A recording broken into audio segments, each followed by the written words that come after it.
Benjamin Magalong. What's the difference between a blogger and a vlogger? A video speak a million words. 1 million pesos from... Then is Baguio Day. Give 3 creative destinations in Baguio. Pinikpikan. Yun, sarap. Ayan, oh, kain. Ganda. Pogi.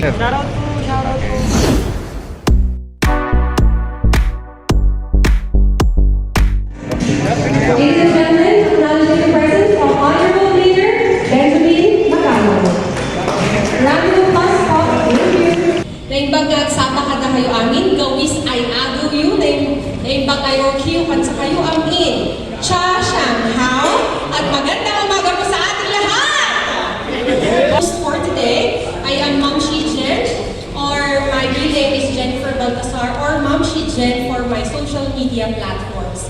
So I'm very pleased to see different vloggers, content creators, and bloggers today gathered together in order to celebrate one goal, and that is the love of our Baguio City. Magkakaroon po tayo ng konting icebreaker. Nag-prepare po si Mariel, ng aking assistant dito, ng mga questions about Baguio City. Dahil napakaganda ng pinipili sa aking harap, siya muna ang mauna. Madam? International, Miss Model Search International is January 27 po in Vietnam. Today, Q&A portion. 1 million pesos as time. You have to give 3 cultural destinations located in Baguio City. Yes. 3 cultural destinations or attractions. Yes. Kahit tatlo lang. Number 1 po kasi gusto ko ng mga RC. Welcome po sila sa Tamawan. Isa din po yun sa magandang i-content with the culture nila para ma-preserve din po yung Baguio City talaga. So, they're performing instruments and dances din po. Different dances din po ng culture. A round of applause for Bibini. And what's your name again? Sorry? Monay. Oh, Monay. Dahil dyan, meron kang 1 million pesos from... Dahil mag-isa ka lang dyan, please approach the stage. Ayan. Pakilala po yung sarili, sir. Ano pong name nila? Hello, good morning. I'm si Jhen Padilla. And I have a YouTube and Facebook. It's only Baguio. All that symbolizes Baguio. The warmth of the people here in Baguio, hospitality. I could attest to that kasi talagang every time I come up here, it's both the nature and people talaga. Last question, I promise. Who did you fall in love with in Baguio? That will be my wife po. Her name is Momshie Soriano Padilla. Alright, so thank you very much. Okay, 1 million pesos worth of ito, Baguio. Thank you po. Ano ulit? Only in Baguio. Pakisubscribe daw po siya. One last po? One last? Or ready na kayong kumain? Kain na tayo? Okay, so I'm sure pagod na kayo and gutom na kayo. Mamaya na ulit ang Brainworks. So ladies and gentlemen, it's time for us to indulge with our food. Pila na lang po, no? Okay. Doon na po. The food is ready for you. Thank you, sir. Sir?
Mona Lisa, Kataraki TV, Christopher, Mr. Arnold, and Nicoldea Daily. Alright.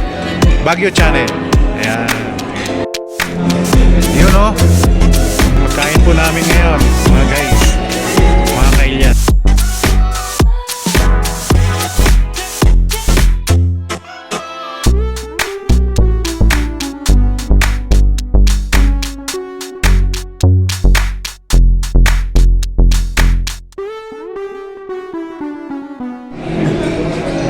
Oo, ma'am. Edit pa ulit. Oo. Dahil po, kadalasan pa, it's not really a very lucrative job. Would you agree? Especially if you're a startup and if you're a small influencer. Madalas, mas mahal pa yung gamit natin kaysa yung ating monetary compensation.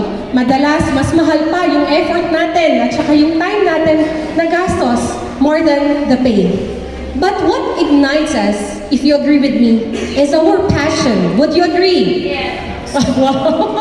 And the love of our city and our culture. So ladies and gentlemen, this is even more inspiring. Creation of contents is even more inspiring and it drives us more if our very own local chief. No, ladies and gentlemen, our local chief executive has gathered us together today to show his appreciation of our efforts. Yes, it is a thankless job, but he is here today to tell us how thankful he is of our efforts. Ladies and gentlemen, without further ado, may we welcome our local chief executive, the ever-dynamic, hardworking, magnanimous, and all kinds of adjectives to describe our Mayor, Honorable Benjamin Magalong. Round of applause, ladies and gentlemen.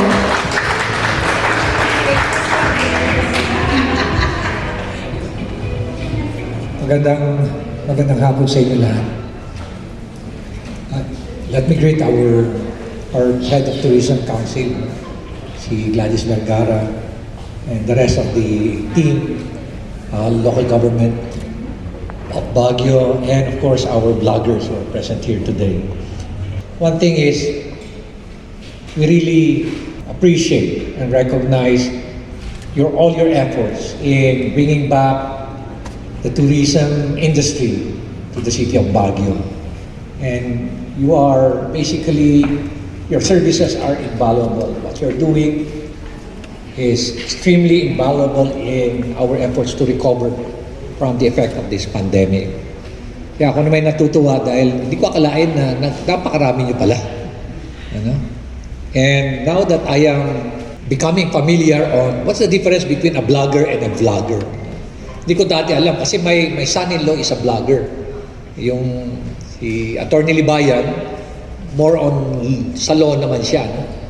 And lagi siyang nag-vlog.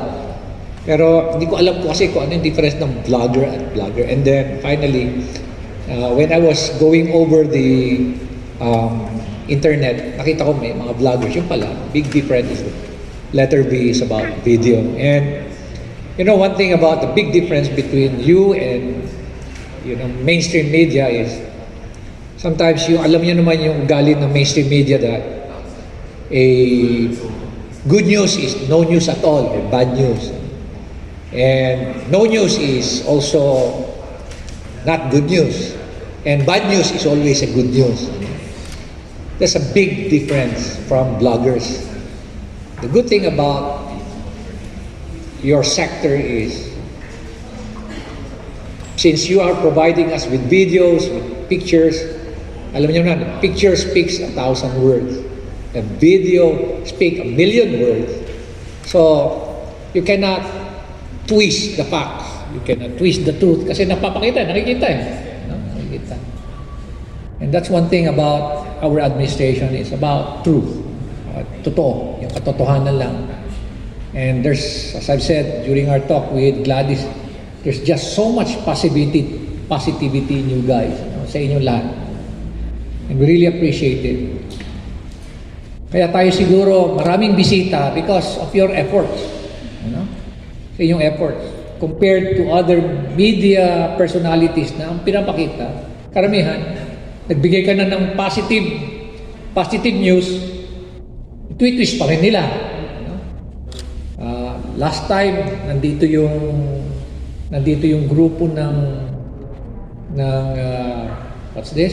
nagulat yung grupo ng isang medical company was giving us was partnering with us in breast cancer, in chronic diseases. Tapos dumating yung isang journalist, ang pick up niya yung negative side of it instead na yung partnering with para ma-improve lalo, ma-enhance lalo, become proactive in our health programs. Ang pinakita niya yung negative side of it ng Baguio. Nakakalungkot. So, sabi ko nga, you are the reason. You are one of the reasons why we have so many visitors. And tuwing sinisisi rin ako na bakit ang dami-dami ng turista, pwede ko na sabihin sa kanila na sisihin nyo yung mga vloggers. Huwag na ako ang sisihin nyo. Kasi kung minsan inaaway na rin ako ng especially our resident because of nag-increase na rin ng irritability among our local residents. But as I've said, you play a very critical role in our recovery program, especially in the aspect of tourism. So we cannot overemphasize this, and that's the reason why, on behalf of the local government of Baguio, on behalf of our tourism sector, basically on behalf of the residents of Baguio, we would like to express our heartfelt, deepest, our profound, and our sincerest thanks to each and every blogger present here today. We owe you. We owe you. And you cannot take that away from me. You cannot take it away from us. Maraming salamat. A short but very impactful message. Once again, ladies and gentlemen, a round of applause for our local Chief Executive, Honorable Benjamin Magalong. Thank you very much, sir. Nakaka-touch naman po yun. There are really historic facts tungkol din sa Camp Jhen about Americans and yung settlers natin dito sa Baguio. And second is itong very famous Assumption Road na ililikha. Ayun. Lastly, itong Convention Center.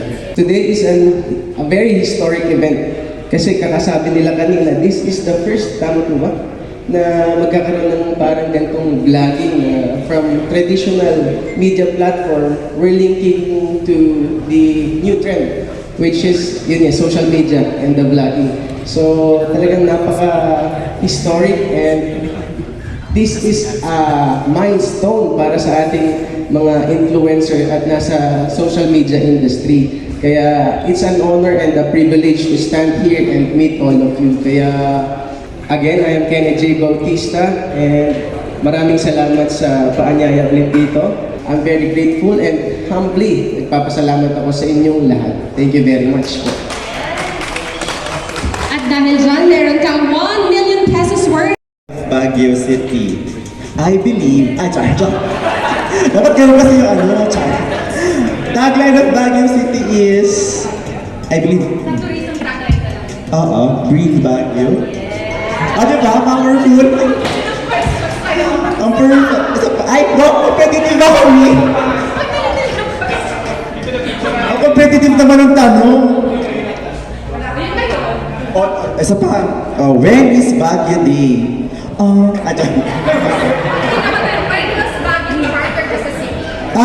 Baguio was chartered as a city September 1, 1909. Oh, God. May year pa talaga. Okay, so when did we celebrate our centennial year? Centennial year, September 1, 2009. Mabigay siya ng 3 milyones. Isa pa ay, sige. Dahil competitive po yung grupo namin. Sige. Diyos ko, inubusin na yung pagod ko. Hala, ito na, Mami. What is the famous culture in Baguio? Ano yung question mo? What is the famous culture in Baguio? Just answer it na lang.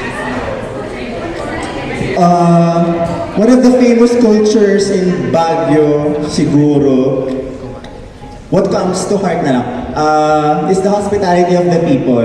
Kasi syempre, of course, we are also known as the summer capital of the Philippines. So, we welcome tourists from all over the Philippines and all over the globe. So, as part of their experience, of course, nag-speech di ba ako lang? as part of their experience, of course, we welcome them naman wholeheartedly. Ayun naman. Yun lang po. Thank you.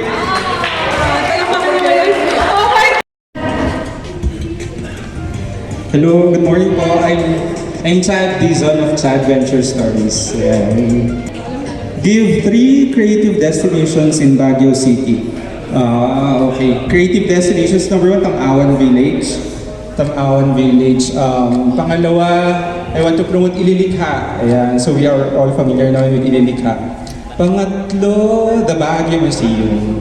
Ayan, so those are my top 3 na pwede din natin i-vlog. Yan, so that's all. Thank you. Isa pa, Chad. Kasi marami pa yan. Palakpakan niyo naman si Chad. Alam niyo ba, sila po yung the person behind this event. Sila yung maaga dito. Kaya, thank you. Mas mahirap date. Ako na lang magtanong, date. Wag daw. I need a date for Valentine's. Okay. Name 2 famous artists in Baguio. Yan. So number 1 si Ben Cap. We all know naman Ben Cap. And Ben Cabrera. Number 2 si Apo Kidlat Tahimik. Yan. Ayun lang. Okay na. Thank you. Hirapan, alam ko pagod ka. Thank you. Palakpakan naman natin si Chad.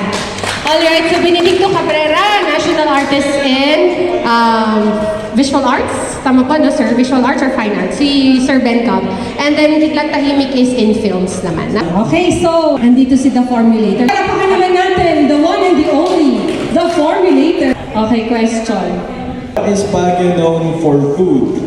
Of course, paborito nating lahat, pinikpikan. And another one is kiniing, batag, or what else? Basta yun, pinikpikan ni Natag. Yun yung nakatatak sa utak ko. And I think that's, even Baguio people know that one. So ayun, that's my answer, Miss Len. Thank you. Thank you very much, Glenn Pataksin. Very timely kasi yung contest niya is about mukbang. Kumakain siya ng mga food. Hello. Shout out, sir. Shout out, ma'am. Shout out, sir. You know. Ayan. Ganda. Pogi. Taga Baguio rin. Baguio. Anong name para ano? Kay ma'am? Okay. Shout out. Shout out na lang po. Mga taga Mountain Province, mga dalaga. Ayan. Nagmimerienda. Okay, ma'am. Shout out, ma'am.